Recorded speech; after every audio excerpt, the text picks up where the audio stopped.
नमस्कार विद्यार्थी मित्रों, मैं डॉक्टर प्रेम घोड़के।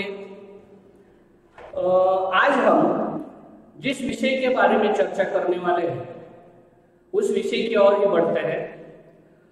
भक्ति काल की जो दो धाराएं हैं, निर्गुण काव्य धारा और सगुण काव्य धारा, तो इन दो धाराओं के बीच विशेष रूप से फिर से दो शाखाएं पड़ती हैं। तो निर्गुण काव्य धारा के अंतर्गत एक संत काव्य शाखा है और दूसरी प्रेम काव्य शाखा। उसी प्रकार सगुण काव्य धारा के अंतर्गत और कृष्ण काव्य धारा। तो सगुण काव्य धारा के अंतर्गत आने वाली जो कृष्ण काव्य धारा या कृष्ण शाखा भी जिसे कहा जाता है, उसके प्रमुख कवि सूरदास माने जाते हैं। और सूरदास के बाद मीराबाई वगैरह ऐसे बहुत सारे कवि हैं, लेकिन सूरदास प्रमुख कवि माने जाते हैं। तो सगुण काव्य धारा के अंतर्गत सूरदास ने कृष्ण को अपना ईश्वर मानते हुए उन्हीं के भक्ति में वो लीन हुए हैं। असल में सूरदास को आंधा कहा जाता है, वो आंधे थे ऐसा कहा जाता है, लेकिन बहुत सारी किंवदंतियां है, बहुत सारे लोग उन्हें आंधा, वो जन्म से अंधे थे ऐसा कहते हैं। कुछ लोगों का कहना है कि वो बाद में अंधे हुए थे। तो ऐसी अनेक सारी कथाएं हैं। तो उन कथाओं पर विवाद न करते हुए उन्होंने कृष्ण के संबंध में उन्हें अपना ईश्वर मानते हुए जो कुछ भी पद रचे हैं, उन पदों के बारे में अगर हम चर्चा करने लगे तो उनके पदों में कृष्ण भक्ति का जो सुर है वो प्रमुख रूप में दिखाई देता है। लेकिन उन्हीं के अंतर्गत कृष्ण के बचपन से लेकर बाद में किशोर अवस्था में राधा के संग उनका जो प्रेम प्रसंग है, उनकी जो विरह व्यथा है, ये सारी बातें और आखिर में उनकी मृत्यु तक का जो सारा वर्णन है वो सूरदास ने किया है।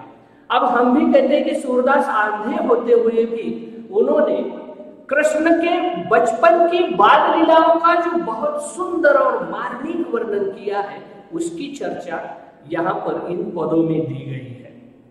तो सूरदास ने जो पद रचे हैं उन्हीं पदों में से कुछ भाग हमारे आपके सामने यहाँ पर प्रस्तुत है। कृष्ण की बाल लीलाओं का वर्णन करते हुए उन्होंने वात्सल्य वर्णन भी किया है, ममता के वात्सल्य का भी वर्णन किया है, और वो बचपन में किस प्रकार लीलाएं करते थे, उनका जो बचपन है वो किस प्रकार बीता गया, कुछ उदाहरण, कुछ झलक जो है तो इन जो यहाँ पर जो हम पद देख रहे हैं इनमें दिखाई देते। शुरुआत करते हैं। किलकत काना गुटुरमणि आवत, मणिमय कनका नंद के आंगन बिंब पकड़बे धावत। किलकत काना गुटुरमणि आवत, मणिमय कनक आनंद आंगन बिंब पकीरी बेधावत। मणिमय कनक नंद के आंगन बिंब पकीरी बेधावत। किलकत काना गुटुरमणि आवत, जो बचपन वाला काना है, जो कृष्ण है, बचपन में किलकत मतलब किलकारियां मारते हुए अपने घुटनों के बल पूरे आंगन में घूम रहा है। नंद का जो आंगन है, उस आंगन में जो ऐसी सूरज की जो छाया है, सूरज की जो किरणें हैं, वो सोने के कलर के दिख रहे हैं, और उसी के उस नंद के आंगन में घूमते वक्त अपनी जो प्रतिमा है, अपनी जो छाया है, उसे पकड़ने के लिए वो इधर उधर घूम रहे हैं, इधर उधर दौड़ रहे हैं। कबहू निरखी हरि अप छाह को, करसो पकड़न चाहत। कबहू निरखी हरि आप चाह को, करसो पकड़न चाहत। अर्थात वो क्या कर रहे हैं, कृष्ण नंद के जो आंगन में सूरज की किरणें पड़ी है उसमें वो इधर उधर घूम रहे हैं, दौड़ रहे हैं। तो वह किलकारियां मारते हुए जब दौड़ रहे हैं तो उन्हें अपनी जो छाया है वो देखने के बाद बड़ा आनंद हुआ है। तो क्या कर रहे हैं, कभी उसे ऐसे दृष्टि से देख रहे हैं, अब मैं उसे पकड़ू, क्या करूं क्या करूं, कभी वो और जो अपनी जो छाव पड़ी है उसे पकड़ने की कोशिश कर रहे हैं, इधर उधर वो भाग रहे हैं। किल की हसत साज दवे दंतिया पुनी पुनीत ही होगा। वाह, मतलब वो किलकारियां मारते हो तो उनकी जो दंत पंक्तियां है वो जो है सजी हुई जो दांतों की पंक्तियां है वो पूरी सफेद रंग में दिखाई देती है। और पुनी पुनीति ही अवगाहत, मतलब यह जो गाना है किलकारियां मारते हुए हंसते हुए पुनः पुनः उस अपनी जो प्रतिछाया है या फिर जो उनकी जो छाव पड़ी है उसे पकड़ने की कोशिश कर रहे हैं, अपना जो प्रतिबिंब है उसे पकड़ने की कोशिश कर रहे हैं। कनक भूमि पर कर पग छाया यह उपमा एक राज थी, मतलब इस कनक भूमि पर, इस सोने की भूमि पर उनकी जो पाँव की जो छाया है या फिर उनकी जो पाँव, उनके जो इधर उधर पग दौड़ रहे हैं उस छाव को पकड़ने के लिए, तो उसके लिए जो रजत जिसे कहा जाता है, मतलब चांदी जिसे कहा जाता है, उसकी उपमा दी गई है।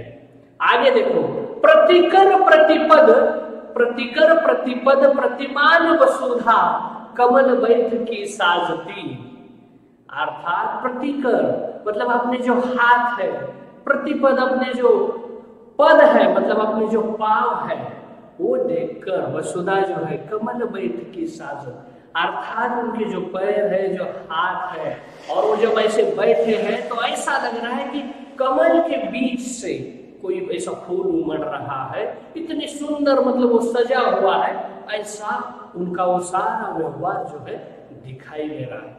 बाल दशा सुख निर की जसोदा पुनी पुनी नंद मुलावती, मतलब ये बाल कृष्ण जो है ना, उसका यह जो अवतार है वो देख रही है। बाल दशा सुख निर की जशोदा, जशोदा जो है, यशोदा माता जो है, कृष्ण की ये सारी लीलाएं देखकर नंद को बुला रही है, पुनः पुनः बुला रही है कि देखो ये हमारा बच्चा ऐसा कितना अपने आंगन में इधर उधर दौड़ रहा है, हंस रहा है, किलकारियां मार रहा है। बहुत सुंदर वर्णन है। और आखिरी पंक्तियां देखो, आंचरातर लय ढाकी सूर के, आचरातर लय ढाकी सूर के प्रभु को दूध पियावती, कितना सुंदर और वर्णन है। ममता का जो वात्सल्य है वह वात्सल्य इन पंक्तियों में दिखाई देता है। आचरातर लय ढाकी सूर के प्रभु को दूध पियावती, मतलब सूर के प्रभु मतलब कृष्ण को यशोदा जो है अपने आंचल में छुपा रही है और उसे ढक कर दूध पिला रही है। मतलब यह जो ममता की माया है, यह जो ममता का वात्सल्यपूर्ण वर्णन है, यहाँ पर सूर्य ने अपनी इन आखिरी पंक्तियों में बताया है। तो सूर्य ने अपने कृष्ण को बचपन से लेकर जो आखिरी तक का समय अपने ईश्वर मानते हुए उन्हीं के भक्ति में लीन होने की जो प्रार्थना की है या फिर जो भक्ति है, इन पदों के माध्यम से दिखाई देती है। और इन पदों में ममता का वात्सल्यपूर्ण वर्णन भी है, कृष्ण का बाल मनोविज्ञान भी है, जो सूर्य ने बहुत सुंदर पदों के माध्यम से हमारे सामने प्रस्तुत किया है।